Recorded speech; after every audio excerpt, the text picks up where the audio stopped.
The significance of this site was that people didn't have a lot of confidence in his ability, but he ended up securing the first major turnover, surrender of a large number of prisoners, and also a major strategic victory because of the capture of the rivers, and also Nashville, the first Confederate capital, would fall within 2 weeks. There were several firsts here at Fort Donelson. The first use of the ironclad gunboats, the first large surrender of prisoners taken, first Army-Navy expedition is the way it's described.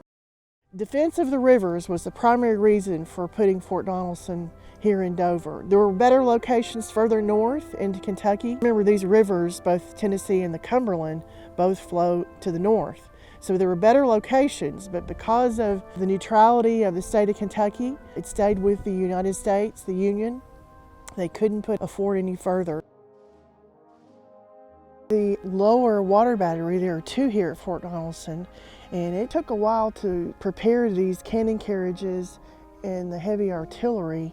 The Confederates had some idea that this new technology, they'd heard these stories about these ironclad gunboats that were fortified with cannons similar to this. They knew about the defeat of the Confederate forces at Fort Henry on the Tennessee River, and so when they saw smoke, gun smoke, they knew that the ironclads were pretty close. When the Confederates looked out on the afternoon of February 14th and they saw that smoke start moving, and it was coming their way, coming up against them, they realized that their time to defend the fort was coming sooner rather than later.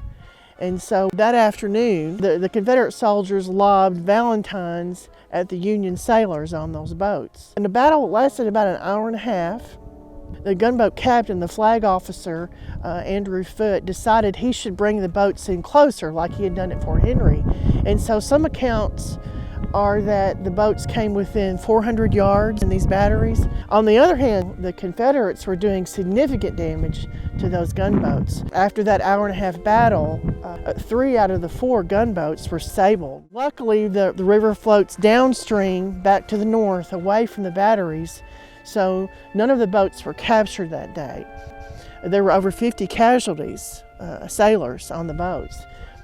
They describe a horrific encounter with cannonballs ricocheting on the inside. Remember, they're down under the deck. A lot of them were so afraid they went up top and jumped overboard. They tried to get through the portholes, get around it, just to get away. Some were decapitated. You had nowhere to go.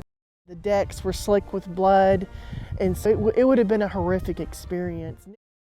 After this battle, a cheer went up from these gun batteries after they started floating away. They realized if there's going to be a victory here, it's going to have to be up to the infantry soldier.